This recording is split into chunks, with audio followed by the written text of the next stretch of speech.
Hello, and welcome to the first edition of the 2024 Von Karman series. I'm Nikki Wyrick from JPL's Office of Communications and Education, and I will be your host for this very exciting discussion, Spirit Knocked, Opportunity Rocked, 20 Years of Rovers on Mars. The Opportunity rover touched down on Mars 20 years ago, 3 weeks after its twin Spirit. These two rovers, also known as the Mars Exploration Rovers, or MER, were set to explore for 90 sols, or Martian days. Little did anyone know these rovers would last for many years. And because of their incredible journey, JPL has maintained a 20-year continuous presence roving on the surface of Mars. With our two speakers, Dr. John Callas and Dr. Abigail Fraeman, we celebrate these rovers, the science they accomplished, and the legacy they have left. The teams responsible. A reminder, if we run into any technical difficulties or small failures tonight, we ask for your patience, and please do stick with us as we'll get them sorted as soon as we can. Joining us as co-host this evening is Sarah Marcotte from Mars Public Engagement here at JPL. Hi, Sarah. Thanks so much for joining us. Hello, Nikki. And to those of you watching, remember, this is your space program. So we want you to be involved in this conversation. So if you're watching on YouTube, X, or LinkedIn, ask your questions in the chat, and our social media team will bring in as many as they can into our talk tonight. Now, if you don't see the chat box, try reloading your browser, and it should pop up. I did want to highlight something we have just released for this 20th anniversary of our twin trailblazing rovers. So we've released a poster that you can download for yourself at home. Has a beautiful warm illustration on the front, even though Mars is a pretty cold place. And on the back, it has science findings from both of our rovers. So head over to a URL and check that out, as well as other neat things on our Mars site that will tell you all about these historic rovers. Awesome, Sarah. And that is quite the nifty poster. Thank you for sharing. We will come back to you for a bit for those viewer questions. As you may have heard, audience, earlier today we announced another Martian milestone, the end of the Ingenuity Mars helicopter's mission as the first aerial explorer on the Red Planet. We'll drop a link in the chat where you can read all of the details on that news. And we also want to let you know if you have questions related to Ingenuity, you'll have an opportunity to ask them during our NASA Science Live next Wednesday, January 31st at 1 p.m. Pacific time on youtube.com/NASA. Now, let's hear about the rovers who helped pave the way for our current Martian explorers. Our first of two speakers for this discussion on the Mars Exploration Rovers, Dr. John Callas, is a physicist and manager for NASA's Fundamental Physics program. He started with the Mars Exploration Rover mission in July of 2000, first as the science manager, then later in the extended mission phase as deputy project manager, and then project manager until the mission's end in 2019. John, it is such a pleasure to have you with us. Thank you so much for joining us. Well, I'm delighted to be here and very excited to tell you the story. Awesome. So tell us the story. Why MER? Why did Mars Exploration Rover come to be? Okay, if I could have my first slide number 2, please. Mars has many mysteries. You know, it has strong similarities to Earth, but also strong differences. And what you see in this image here is a canyon system on Mars that was carved by water. But we have a problem. Today on Mars, there's no atmosphere, or very little atmosphere, so liquid water can't exist on the surface. It either has to be an ice or a vapor. And so how could this canyon system have formed? And the other thing is, canyons don't form overnight. They take millions of years to form. So this picture shows us that at one time, Mars had to have flowing liquid water on its surface for an extended period of time. So, well, when was that? And what happened to the water? Those are some of the really compelling questions. If I could have the next slide. So in 1997, we landed on Mars with an engineering demonstration mission called Mars Pathfinder. It was meant to prove out certain technologies that would enable us to explore the Red Planet. One of those was to deploy a small rover called Sojourner, which was about the size of a microwave oven. And you see that here in this picture. And what Sojourner illustrated is how powerful a remotely operated robotic roving vehicle could be for exploration. But the challenge for Sojourner is it was very small, because size does matter when it comes to a rover. A bigger rover can go farther and go over larger obstacles. And it also couldn't go much further from its lander that you see in this picture here. It was virtually tethered to the lander because it relied on the lander for communications. So we wanted to take the benefit of Mars Pathfinder and what we learned with Sojourner and put it into a more capable rover that could answer some of these questions. So if you go to the next slide, you see a picture of the Mars Exploration Rovers. I can't tell you whether this is Spirit or Opportunity because they're identical twins, but here the rover is being developed at our facility here at JPL in Pasadena, California. And you can see it's a much larger rover. You can see its size relative to the people in the image. And this rover carries everything it needs with it. So it's not dependent on a lander. You can see it's 6-wheel drive, it's solar powered. It really hasn't any consumables as long as it continues to get power. It has 9 cameras on board. Some of those cameras are on the top of that white mast you see there. And you can see the cameras are about the same height as a human's vision. So we have very much a human perspective on Mars. It also has a robotic arm with instruments on the end of it. So it is essentially a robotic field geologist. And so what we did with these rovers was classic field geology, although remotely through the eyes and ears of a rover on the surface of Mars. And so that's what brought MER into being. Now, John, MER was expected to last only 90 days. So what was the initial plan and how did it change once the mission was extended? Yeah, well, that was an evolving story. If I could have the next slide, please. Here's the picture, first color image taken by Spirit when it landed 20 years ago on Mars. And we thought we had 90 days to explore. And we didn't think we would go much further than, say, a couple of football fields from the landing site. But the science team was very excited because there were lots of rocks and there were lots of things to do within that short range. And see those hills in the distance? Those are a couple miles away, about 2.5 kilometers. And at the time we dreamt, oh, wouldn't it be great when a future mission is able to explore those hills? But wait, hold that thought. If I could have the next image, and here is Opportunity when it landed. It landed inside a small crater called Eagle Crater. And you can see the lander there in the middle, and you can see all the rover wheel tracks. But along the rim of the crater is exposed bedrock. And this was the aha moment for the mission because that bedrock held the clues about the ancient water on Mars. And so we made a discovery with Opportunity right away. But the 90 days came and went before we knew it. But the rovers are still going. If I could have the next image. These rovers are still capable. And it's like, well, what do we do next? And so one of the things we wanted to do was explore a bigger crater. This is Endeavour Crater, and we wanted to go down inside it, but we never designed the rovers to go down inside a crater. 90 days, all we could do was just stay close to the lander. But now we're into a totally different way of thinking about this mission. And so we didn't know whether we could go down into a crater. So if I could have the next slide, what did we do?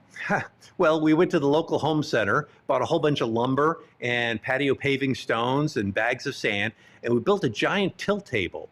And then we took our test rover and put it on this, and to demonstrate that we could not only safely go down into that crater, but we could come back out of the crater. And so that's what we did. If I have the next slide, please. Here's a false color image showing us driving down into that crater and sampling all the geological units as we went down in. And this is really powerful because if you see all those different rock layers, each one tells a story about the Martian history. But we were able to read the layers of the rock in sequence, kind of like reading the chapters of a history book about Mars and finding out when was the water there on Mars, how long was it there for, and what happened in between. So this was a powerful discovery. We never imagined would happen on Mars.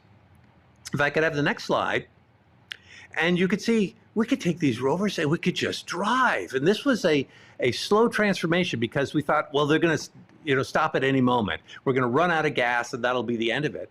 But we kept going day after day and they kept performing. And so we kept our exploration. And so finally we had to change our mindset to say, this is not a day-to-day mission.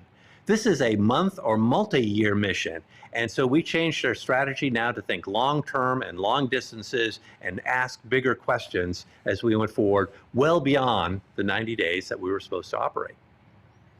So you mentioned ask these bigger questions. What are some of the big discoveries from the expansion of the MER program? Well, okay, if I could have the next slide. I mentioned one already, and that was exploring this bedrock. So we drove up to the rim of that crater that Opportunity just landed in. I mean, it was right there. We didn't have to go very far at all. And we looked down, and these are aqueous minerals, meaning they are rocks that formed in water. And, you know, like that canyon system, they don't just form overnight. They take billions of years to form. And so what it tells us is that there was water on Mars for an extended period of time, somewhere around 3.5 to 4 billion years ago. And this is significant in many ways, one of which is in order to have the liquid water, you had to have a thicker atmosphere on Mars, a more Earth-like atmosphere. And two, it had to be warmer than it is on Mars today, because it would be frozen in ice today, but the fact that it was liquid means that Mars was warmer. So warmer, wetter, more atmosphere, much more like the Earth. And it was at a time on Mars when life started on the Earth. So you have two systems, Earth and Mars, and they both are similar geologically. Both of them have warm, wet surfaces and atmospheres. Life starts on one. What about on the other? And that's one of the great compelling questions that we still have for Mars. If I could have the next image, we eventually got to those hills I mentioned with Spirit in that first color image, and we started climbing them, and we discovered carbonates. And this rock outcrop is made mostly of carbonates. And why is that significant? Well, this is perhaps the ancient atmosphere of Mars. Mars was today mostly carbon dioxide. It's thought that its ancient atmosphere, when it was much thicker, was carbon dioxide, and that dissolved in the Martian oceans, putative oceans, perhaps if they existed, and those minerals then would have precipitated out as carbonates, just as remember that chalk that you used to use in your classroom growing up? Well, that chalk is probably part of the ancient Earth's atmosphere that dissolved in the Earth's ocean. So this was a very exciting discovery. If I could have the next slide, please. One of the most unexpected things was that we found meteorites on the surface of Mars, and here's one. And this tells us something about the ancient atmosphere of Mars as well, because this meteorite is sitting on the surface. And meteorites just don't sit on the surface, they impact the ground and make craters. Well, the fact that this one's sitting on the surface tells us that maybe it was slowed down in a much thicker atmosphere on Mars and was waiting for us to find it some billions of years later. So this is just a snippet of some of the great discoveries that both rovers have made. It sounds like we were able to do a lot of things with these rovers, but how does one operate a rover on Mars? Oh, well, it's not easy. If I could have the next slide, please. Now, it's really hard to see in this picture, but that arrow points to a little blue dot. That's what the Earth looks like when viewed from the surface of Mars. So we're a long way away. So that means that radio signals, or even light, take anywhere between 5 minutes and 21 minutes to go from Earth to Mars, and then another 5 to 21 minutes to come back to Earth. So we can't control these rovers in real time. We didn't have a room full of teenagers with game consoles trying to drive the rover because we couldn't do it that way. Instead, we had to have the rover do things on its own. So if I could have the next slide, please.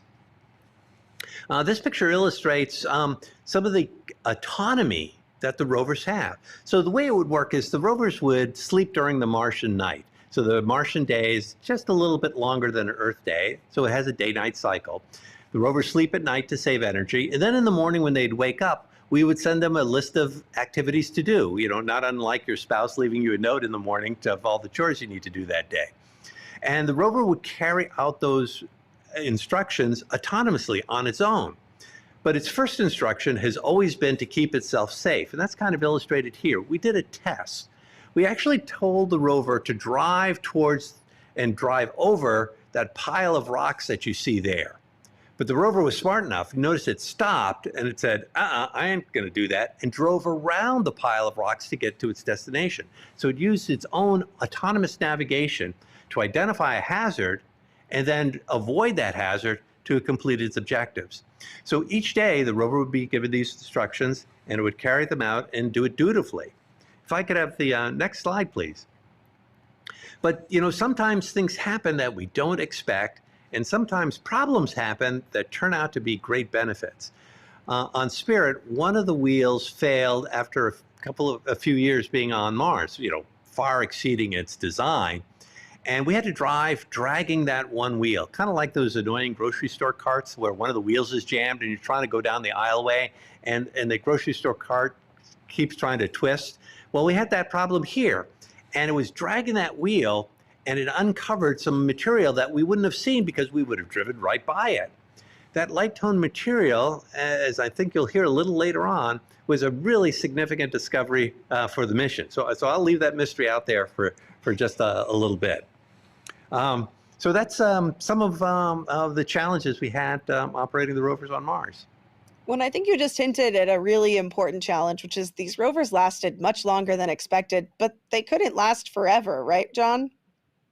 Yeah, okay. So, we designed them for 90 days. Hello, Opportunity lasted 14 and a half years. What's going on there? If I could have the next slide. So these rovers are solar powered. And what we thought would limit the life of the rovers dust would accumulate on the solar panels, choking off the energy, and the rover would die. And you can see here in this picture, this is what we call a deck pan. So the rover is doing kind of a sophisticated selfie. And you can see all the dust on the solar panels of Spirit. If I could have the next slide. This is Opportunity with pristine, beautiful, clean solar panels. What we didn't expect, what we didn't think would happen, is wind would occasionally come along and blow the dust out of the solar panels, and suddenly we'd have a brand new rover, and that the energy levels will go back up and we could continue to explore. And importantly, we could get through the Martian winter, because not only is it darker and you have less energy, but you need more energy to stay warm. And so we were able to survive the winters. If I could have the next slide. And so because of that, we were able to drive and explore, and you could just see all the terrain and all the places where we were able to drive. Another great benefit we had is we had the finest rechargeable batteries in the solar system, because in order to operate, we use the solar panels to charge batteries, and then we draw energy from the batteries to operate the rover, and we had to have good, healthy batteries. But you know how, like, the cell phone battery that you have wears out after a while and it doesn't stay charged very long? Well, in this case, even after 14 years on Mars, Opportunity's battery still had well over 80% performance left in them. And so that was significant. If I could have the next slide, please. And because they lasted so long, we were able to make significant discoveries. And one of those was to literally go back in time by driving over a marathon's distance on Mars and getting to a place where we could also detect water, but a different state of water. And that's another mystery I'm going to leave a little later on for Abby to talk about. Forgot the next image, but we were able to take a selfie. And we used the camera on the end of the robotic arm, which wasn't designed for this, but we were able to figure out different ways to use the rover in innovative techniques. And we took our self-image, and this is on Sol 5000. So we've been on Mars for 5,000 Martian days. And this is 5,000 deep thermal cycles of going through warm days to bitter cold nights every single day. And the rover kept going, but eventually, if I could have the next slide, please. We got to a place where we thought we were about to make some really exciting discoveries, but things finally came to an end. If I could have the next slide. We encountered a global dust storm on Mars of historic proportions, of a size that had never been recorded for Mars. And what you see here is a series of images of the sun taken on successive days. And so in the first image, you see sort of a hazy, bright day on Mars, and each day gets darker and darker, and suddenly you see that there's no sunlight at all. And this eventually led to the end of Opportunity on the surface of Mars, that the planet itself took Mars away from us. And that's brought us to the conclusion of this very exciting mission. Oh, what a legacy these two rovers, the Mars Exploration Rovers, have left for us. John, tell us a little bit about that legacy. Oh gosh, it's hard to encapsulate the legacy. They're phenomenal scientific discoveries, and you'll hear more about that. But there are also these intangibles. If I can have the next slide, please. Um, this is sunset on Mars, and it's a poignant image because it shows the similarities between Earth and Mars, and yet the differences. On Earth we have blue skies and pink sunsets. On Mars we have pink skies and blue sunsets. And if you look, you'll notice that the sun looks really small in this image, and that's because Mars is further away from the sun than the Earth is. But you get a sense of being there, and that's what these rovers gave us, is that it made us all Martians because we went to work on Mars every day. Mars became familiar to us. And so when we say, our world, we really need to include not just the Earth, but also the surface of Mars in that expression, because it has expanded our human presence, if you will, beyond the Earth. And if I could have my final slide, which is another aspect of this. This is something that all of you can actually view online, and I believe they'll be posting a web link. This is Mars Now, and it shows the activity at Mars today. Because up until 20 years ago, we visited Mars on brief missions that, landed or flew by or went in orbit for a little while, and then, decades would go by before the next mission. And what Spirit and Opportunity gave us was a sustained exploration of Mars for the first time. We have been exploring Mars every single day for the last 20 years. And that is one of its truly significant contributions. And you can see today on Mars, there is literally a traffic jam of missions. We have rovers on the surface, we have Curiosity and Perseverance that are still going. We had lander missions like InSight and Mars Phoenix. And we have orbiters, Mars Odyssey, Mars Reconnaissance Orbiter, MAVEN. We have the European Trace Gas Orbiter.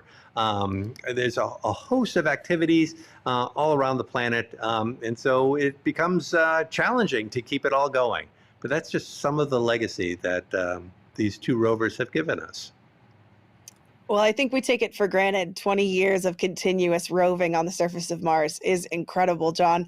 And I have to tell you, you've inspired a lot of questions. So, Sarah, what is the audience asking for, John? Okay, this is actually John's last sentences were a perfect lead-in for this question. Jacob from LinkedIn is asking, with how much the rovers have seen and researched, is there a 3D map of all of the explored areas on Mars? Oh, that's an excellent question. I didn't mention that the rovers see stereoptically, just like you and I have two eyes. And so the rovers have depth perception. But we could take that depth perception and generate three-dimensional models of everything we've seen. And so, yes, we've taken all the imagery that we've collected that's stereo and generated these three-dimensional models. And so, so for the parts that Spirit and Opportunity have explored, we have 3D models of Mars. Okay, and I'm going to take one from X now. So Rally on X is asking, can you tell us about new designs for rover wheels based on lessons learned from current and past missions? I guess maybe to make that a little bit broader, is there, are there things about the design of Spirit and Opportunity that maybe were able to be fed forward for the future rovers? Oh yeah, another great question. Well, if you look at Curiosity and if you look at Perseverance, you'll see many similarities, even though they are much larger rovers and they're not solar powered, they're nuclear powered. You do see strong similarities in their mobility system. The 6-wheel drive rocker bogie suspension system with the Ackerman steering system that we've had from Pathfinder to Spirit and Opportunity and now Curiosity and Perseverance has demonstrated to be a very effective way to explore challenging and unknown terrain with the robotic wheeled vehicles. So they got it right from the beginning. So we are going to come back, Sarah and John, for some more questions a little later. One thing I do want to point out, John, that's a great distinction to make between the solar-powered Spirit and Opportunity and the radioisotope thermoelectric generators, or RTGs, that we use for Curiosity and Perseverance. They use the heat from that radioactive element to produce electricity. So different power source, great distinction made there. Now I'd love to introduce our second speaker for this discussion. Dr. Abigail Fraeman is a planetary scientist and deputy project scientist of the Curiosity Mars rover. She was involved in the Mars Exploration Rover mission in various roles, starting as an undergraduate summer intern in 2006. In 2010, she joined the science operations team as a graduate student and later served as the mission's deputy project scientist from 2016 through the mission's end in 2019. Abby, it is great to have you here. Thank you so much for joining us. Oh, I am so thrilled to be here. Thank you so much. So I know you've worked with John in the past and you work with him regularly. I know he mentioned some of the major findings of MER, but what were some of those major scientific findings and what was their impact on our broader understanding of Mars as a whole? Yeah, so I'd love to do my best to summarize the great science that Spirit and Opportunity achieved in, 2 minutes. So we'll see how much I can do. But as John mentioned, the main reason Spirit and Opportunity were sent to Mars was to try to answer this question: did Mars ever have liquid water? And if so, what was it like?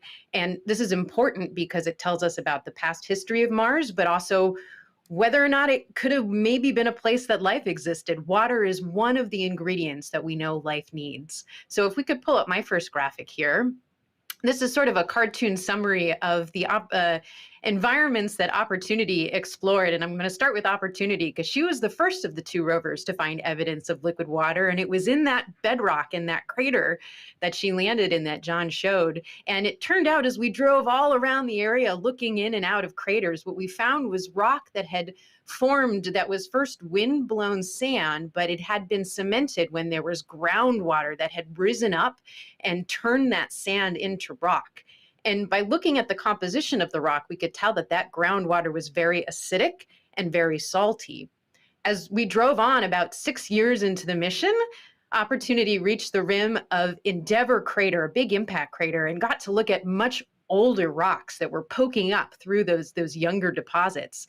And one of the first things we found at Endeavour was this really striking feature called the Homestake vein that was made of a salty mineral called gypsum. And so this told us that there was another environment that had once had water that flowed underground through fractures and caused these minerals to precipitate. Further, as we explored the rim of Endeavour, we found these kind of rocks. These are actually some of the oldest rocks that we've ever seen on the surface of Mars. And what we found were these rocks were enriched in clay minerals, which are also kinds of rocks that only form when you have water. But in this case, the water would probably be pretty neutral, water you might like to drink. And so this was yet another instance where Mars had liquid water, but this was a very different kind of water than these other environments that Opportunity had looked at. Now, let's not forget about Spirit. We'll go to my next slide. Here's a cartoon of where Spirit landed. When Spirit first landed, she landed in a field of these volcanic rocks that showed no evidence of liquid water. But as she drove on to those hills that were far off into the distance that John showed, they're called the Columbia Hills, Spirit found the first evidence of liquid water at her landing site. And that was this carbonate mineral that John mentioned. This forms in these kind of neutral, drinkable pH water, and it was associated with a very, very old rock. As Spirit drove down off the Columbia Hills into an area known as Home Plate and started dragging her wheel, she discovered something even more amazing, and it were more kinds of minerals that form in water. And in particular, the kinds of environments that Spirit discovered around Home Plate were environments that form when you have a lot of hot water, probably associated with volcanoes, hot springs, and fumaroles. And so this was a younger episode of water and a very different kind of environment. And even at the end of mission, Spirit got embedded into the soil. We were still able to use her robotic arm to look at the composition of the soil. And what we found was a whole bunch of different salts in there that were arranged in the order we would expect them to be if they kind of precipitated from water, very thin films of water that trickled down through that soil in the modern environment. So this was yet another example of water that was one of the most recent examples of water we'd seen on the planet. So putting this all together, this is telling us a story, if we'll go to my next slide, of this really complex and dynamic planet that was Mars, that not only had liquid water, but had liquid water in many different environments through many different periods in its history. And this, of course, leads to all sorts of interesting questions. Why did those environments no longer exist? And what if we found so many different environments on just these 2 landing sites? What more is down there that we haven't seen? And I think most intriguingly, were any of these environments habitable? I mentioned water was one of the ingredients we know life needs, but it also needs things like organic molecules, carbon-containing molecules, sources of energy, really long-lived environments. And so to answer this question that was brought up by the findings of Spirit and Opportunity, we'll go to the next slide, this directly led to our next rover, the Curiosity rover. And here's a rover family portrait, starting with that microwave-sized Sojourner that John mentioned, our first technology demo, to the Spirit and Opportunity-sized rover, all the way to the sizes of the rover that we've sent to Mars recently, Curiosity and later Perseverance. And these rovers are so much bigger because they have the science equipment that we need to answer these complex questions that could only be asked because of Spirit and Opportunity. And in fact, if you go to the next slide, this is just one of my favorite images that Curiosity sent down just a few weeks ago or a few months ago, as she's driving up the flanks of a mountain. And Curiosity has now answered that question, that yes, these environments were once habitable. Well, obviously, MER science was critical for the future Mars rover missions, but did MER also help us better operate these later rovers? Oh, yes, so much. Spirit and Opportunity taught us so much about how to do science on Mars. So if we go to the next slide, this is a picture of me out in Iceland, looking at a very Mars-like environment. And here I am doing field geology. As a field geologist, what I do is I use all of my senses to understand the environment around me. I'll walk around, I'll go back and forth, see rocks from all different perspectives. I'll take my hammer and I'll break open the rocks. I'll even sometimes use my sense of taste. I'll grind on the rocks to figure out their grain size, or lick them to figure out if they're salty. Obviously, this is not something you can do with the rover, but we knew the kinds of questions that we wanted to answer on Mars, the kinds of questions that we sent Spirit and Opportunity to answer, we needed to act like field geologists. And so to do this, we needed to invent a whole new kind of science. This is a kind of science where you take the skills that you have as a field geologist, but you need to also apply the skills that you might have as an astronomer or planetary scientist who are used to studying places far away. And how do you combine those two in order to learn more about these environments we're exploring? So if you go to the next slide, I'll just give you a sense of what it's like trying to do field geology on Mars. You can click ahead and see this image scroll. When you start your day on Mars as a geologist from Spirit or Opportunity, this is the kind of data you'll get. You'll get an image like this, black and white probably. And then the question is, okay, what do you want to do next? How do you want to explore this area? And how do you want to choose to use the tools that are available to you on the rover, the robotic arm, the cameras, the instruments that can take really close-up pictures of these rocks? And so understanding how to translate those experiences that we have as field geologists, used to being able to run all the way around the area and then move them into an environment like this, was something that was really, really well developed on Spirit and Opportunity. They were their first real robotic field geologists. And so it was because we were able to gain those skills on that mission that our science teams today, we've learned so much 20 years later. We're still learning, but we've become so much better at being able to know how to use these wonderful surrogates for ourselves on the surface of Mars to answer the questions that we need to answer.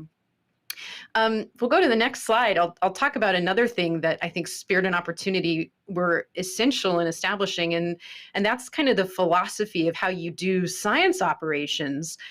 Some of the challenges of operating rovers on Mars go beyond just how do you do geology, but how do you turn what you decide to do as a geologist into lines of executable code that a rover will actually do? And one of those challenges comes from the fact that you need a team of hundreds of people, like the team that's shown here. This is Spirit and Opportunity's prime operations team when the rover first landed. All of these people needed to work together to come up with the decisions about what to do every day. And then on top of that, all of the scientists needed to work with the engineers to understand, okay, I want to do all of these things, but what are the resources we actually have? How much time do we have with the rover to make the observations we want to make? How much power is available? How much data can we collect? And how do we all work together to make these decisions? Oh, and also you have to make them pretty quickly because you have to put everything together by the end of the Martian night to send it up for the next day for the rover to do what it needs to do. Oh, and then on top of that, you can't make any mistakes in the lines of code that you write, because if you make a mistake on Mars, it can be pretty hard to fix. And so Spirit and Opportunity put really deep amounts of thought in how you set up these science and operations teams. And it is the thought and the experience from that has led directly into how we operate rovers still 20 years later. So if we go to the next slide, this is an example of the Curiosity engineering team and the science team. And the teams have only gotten bigger. The number of decisions we need to make every day have gotten even more numerous just because there's so many more knobs to turn with the kinds of science instruments we have and the option space we have available to us. But we're still using that same fundamental design of how science operations are set up that Spirit and Opportunity pioneered. And it is because that design worked so well and was so well thought through that has sustained us for 20 years, every day for 20 years. We have sent commands to these rovers and figured out what we're doing using those basic principles that were established by these rovers. We keep talking about this legacy, and Mir left a big legacy in Mars science and our ability to understand how to explore the surfaces of other planets. Is there anything else you wanted to mention to us tonight? Yeah, I'll give my 2 cents, I think, on the legacy. And besides Spirit and Opportunity's science legacy that I talked about and science operations legacy, we'll show the next slide. I think one of the greatest returns that these rovers have given is the legacy of inspiration. And I know so many people are familiar with Spirit and Opportunity stories, and it has inspired many of them to pursue careers in engineering and careers in science. And, I know for sure at least one of those people that it inspired, and that was me. If we go to the next slide, this is a picture of me as a 16-year-old high school junior, excuse me. And I'm actually standing in the same building that I'm sitting right now at JPL. I had a marvelous opportunity to come out and be with the science team and see the first images come in when Opportunity landed on Mars. Had to get permission to miss my AP physics midterm to come out to JPL to be there. But it was the most incredible experience to see this group of extraordinary individuals working together to achieve something that had never been done before. And then to see these first images come down from Opportunity, especially, which showed a view of Mars that we had never seen before. And then to see the scientists in the room looking at these images and going, I know what that is. I know what that means. It was so inspiring to me. And this is a picture, I think it's the moment where I'm deciding this is what I want to do with my life. Maybe someday, if I'm lucky enough, I'll be able to work on a mission like Spirit and Opportunity. And can you believe, Spirit and Opportunity worked so well that not only did I get to work on a mission like Opportunity, I actually got to work on Opportunity. And that was just so incredible. But if we can go to the next slide, something I think Spirit and Opportunity have helped me to do, and hopefully many, many others, is to think about, well, what's next? If we can build these incredible rovers that can do so much science and so much exploration on the surface of Mars, what else is possible? and we can start to dream about what the future might hold as we continue this golden era of exploration of the Martian surface. And who knows what we'll be able to come up with. Here's a vision that we might see sending helicopters like Ingenuity or bigger than Ingenuity to explore places like the Grand Canyon of Mars, called Valles Marineris, to read into some of its deepest history, or sending crazy drills to go to the Martian poles to look at its history. What can we dream and believe that is possible, seeing what was achieved with Spirit and Opportunity? So I'll just leave you on this last slide. It's one of my favorite images. This was taken from the hazard avoidance cameras that we have under the bellies of both Spirit and Opportunity. And I think I like it because it shows the perspective of the rover.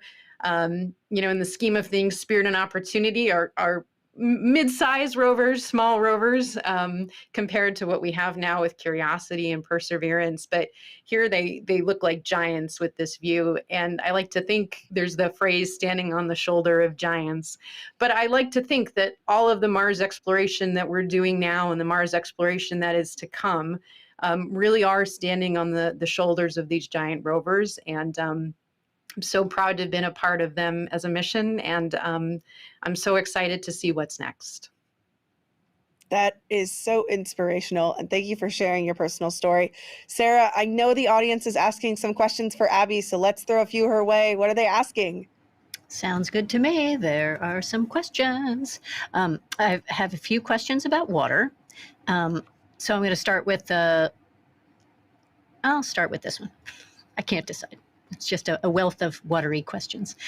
So this person on YouTube is off time stop on YouTube, says, I saw an atmospheric escape chart, so this person who follows these things closely, that said Mars's atmosphere can't hold water vapor. But I'm wondering, so how Mars was able to hold onto its water if there was, sort of a chart showing that the water went away? Sure. Great question. So I think what you may be thinking of is Mars's atmosphere right now. It is so thin that you can't have liquid water that persists on the surface. Mars is simultaneously cold enough that water would freeze right away, but also the atmosphere is thin enough that it would sublimate right away, would turn into a gas and escape. We do know that there is some water vapor, gas, that is in the Martian atmosphere today. In fact, sometimes we even see clouds forming in the sky that are either made of carbon dioxide or some are made of water, just like Earth. But we do think that Mars's atmosphere billions of years ago probably was a lot thicker. And it was because of that at least some period in Mars's history could be a lot warmer. And over the course of time, Mars's atmosphere has slowly escaped. We're still studying why and how that process works.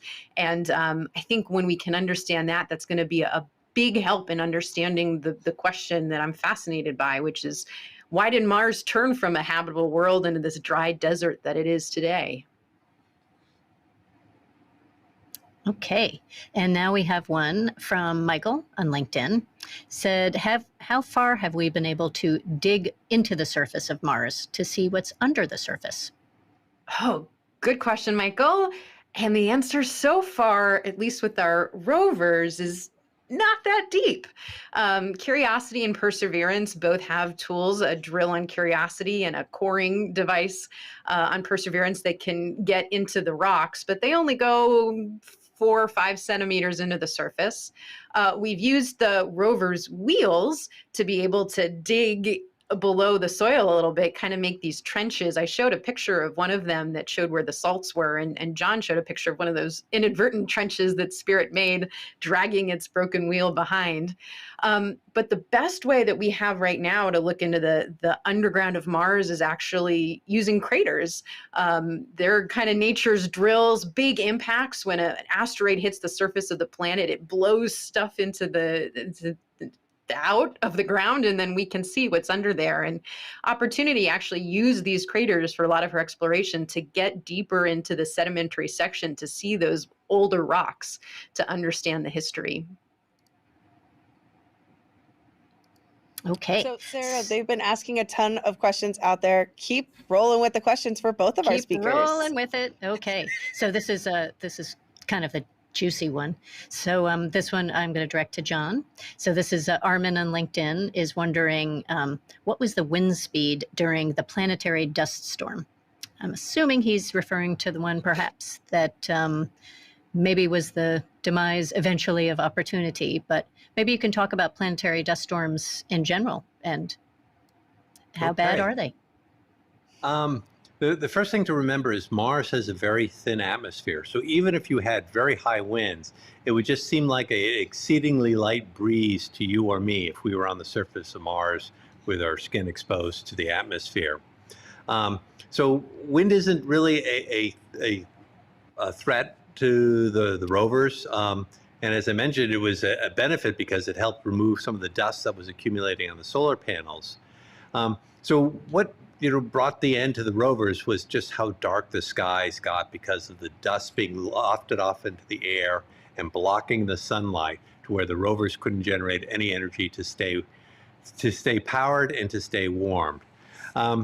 But the wind speeds that you might find on Mars are not that dissimilar from average wind speeds here on the Earth. And they're not particularly higher during the Martian dust storms. But we didn't have a wind indicator on the rovers to actually tell us what those actually might be. All right. So this next question, I'm going to ask both of you to answer. We'll have Abby answer first and then John. How did the team handle living on Mars time, i.e. interfering with your natural circadian rhythms? Oh, maybe explain what Mars time is too. Yeah, okay. I'll explain what Mars time is first. Great question. Basically, as John was alluding to, the way that we operate the rovers is during the Martian night, we'll stay up making all of these plans for what we want to do the next day. And right in the morning, as the rovers are waking up, they're like, okay, what are we going to do today? We send the plan away, and then we go off and we go to sleep. And then the rover executes all of the commands that we sent. And then at the end of their day, they send them back to us. And now we're waking up and ready for the next day. The trick with that is that the Martian day is about an hour longer than Earth's day. So you're not waking up at the same time every day. Your schedule's shifting by about an hour every single day. And so you're perpetually jet lagged. You might be going in at 9 a.m. one day, and then, a couple of weeks later, going in at 3 a.m. to start your shift. So it's quite a weird environment to be living in. As the rovers live longer and longer, we actually come up with some tricks to maybe do 2 days at a time so that we can go back to living on Earth time. For Spirit and Opportunity, I was only in mission operations for a week or so I can't really speak to what it was like long term. I did live on Mars time when Curiosity landed. And for me at the time, I was a graduate student. And so I was out living in Pasadena. I had no real responsibilities other than to work on the rover. So I loved it. I loved sleeping in late, watching daytime TV, then getting to go into work and be in the most exciting place in the world. I think the experience was probably very different for others, though, who maybe lived here for real. And John, anything to add about having to endure Mars time, or was it fun? Yeah, it sounds fun, but after a while, after gets old. A few days, it gets old pretty fast because, as Abby said, you're constantly jet lagged. I mean, just think about it. You might be home trying to sleep during the day, and the landscaper is outside with a leaf blower cleaning things. Or, if you have children, they're on Earth time and you're trying to be on Mars time. It just doesn't work. And so, as Abby indicated, after just, in the case of Spirit and Opportunity, after just shy of 3 months, we transitioned to what we call a modified Earth time, Mars time schedule, where we could be mostly on Earth time. It wasn't as efficient, but we realized that we had more time available to do the exploration we needed. And so it became much more sustainable from a human perspective. All right. And if I could stay on you, John, I'm going to ask you a kind of a technical communication question. So this is from Jitendra on X. Jitendra is wondering, in terms of communication, what kind of technologies were employed to maintain this reliable, consistent link between Earth and Mars, considering, the vast distance and the signal delays between Earth and Mars. So how does one, communicate with Mars consistently? Well, the way we reach the rovers is through the Deep Space Network. And this is a constellation of giant radio telescopes that NASA maintains around the globe. So as the Earth turns, we always have a giant telescope to point at the sky. And these telescopes are huge. They're 34 meters or maybe as much as 70 meters in diameter. That's, 230 feet in diameter. So these are giant radio dishes to get the very weak signal. Because the rovers transmit with power that's only about 5 watts. That's less than the energy in the old-fashioned light bulb that might be in your refrigerator. And so with such little energy, you might wonder, well, gee, how can you maintain reliable communications? Because, when you're using your cell phone, you get drop signals and get dead zones all the time. And yet we had very reliable communication with the rovers. Another technique we used, though, was a relay. And so we took advantage of the fact that we had spacecraft orbiting Mars, Mars Odyssey and the Mars Reconnaissance Orbiter, that had relay transceivers on them that could talk directly to the rovers. The great advantage there is instead of the rover trying to communicate 100 million miles back to Earth, it only had to communicate, 400, miles up into space. And so that much shorter distance, relative distance, meant that we could transmit a lot more data to those orbiting spacecraft, and then the orbiting spacecraft would relay that data back to Earth. All right, for you, Abby, a user on X is wondering if Spirit is recoverable in the future. Maybe are either Spirit and Opportunity recoverable? Yeah, we're always listening. So if the rovers ever wake up, presumably we would know. But I think the Martian environment is a very harsh environment. It gets very, very, very cold at night. You have these huge temperature cycles between night and day. And Spirit and Opportunity have now been sitting on the Martian surface for so long without us taking care of them, keeping them warm, making sure their temperatures stay within the limits that they were designed to be. So I think it's very likely that as you get these huge thermal cycles, they're just hardware and mechanical parts that are going to fail. So unlikely we'll ever get them back. Maybe if they're humans that visit Mars one day and visit the sites that Spirit and Opportunity landed at, they'll be able to take a look, see what's happening, maybe fix them up. But in general, I think they're in their final resting places and they're where they're going to be for millennia.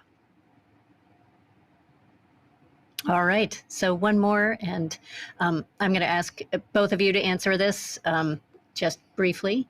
So what's your name? Cheryl on LinkedIn is asking, what advice would you give to an early career professional to have the opportunity to work on projects like these? Okay. Abby, why don't you start us? Oh, okay, excuse me, John, you go. Oh, I jumped in there. Follow your passion. I mean, I hope you get an appreciation is we love what we do. The people we work with, we're passionate, we're excited, we're motivated about the work we would do. And it's hard work. So follow your passion, but be willing to tackle the hard problems because anyone can solve the easy problems. It's the hard ones that we need to solve. And those are the ones that are most enjoyable to try to solve. And the last piece of advice I would give is it's lifelong learning. We learn new stuff every day. It's like we're always in school learning new things, but that's the excitement and the enjoyment of it all. I should have gone first because I think John said what I was probably going to say. And I'll just echo his thread of following your passion, but also noting that, a lot of the career paths are in fields like science and in engineering, but there's also people that we need here at NASA who have skills that are communications and writing and art. And, whatever it is that you're passionate about, there's probably a chance that it links back to space. And I'll also end on saying, whatever it is you want to do, always ask questions. When I was growing up, my parents at the dinner table never asked me, what did you learn at school today? They'd always say, what questions did you ask? And so keep asking questions, keep being curious about your surroundings, keep learning about everything you can. That is some great advice. And unfortunately, that is all the time we have for today. I want to thank our speakers, Dr. Abigail Fraeman and Dr. John Callas. Thank you so much for joining us to celebrate Spirit, Opportunity, and the Murrah legacy. It has truly been my honor to host this talk. Also, thank you to our wonderful questions co-host, Sarah Marcotte, and to everyone working behind the scenes to make this possible. To all of you watching, thank you for taking the time to watch and join with us every month. If you missed one or would like to revisit any of our Von Karman talks from the past 5 years, they are available on JPL's YouTube page. And please do join us for our upcoming discussions in February on the incredible SphereX mission and in March for the Ingenuity Von Karman lecture. Thanks again for joining us, and we will see you next month. Bye, everyone.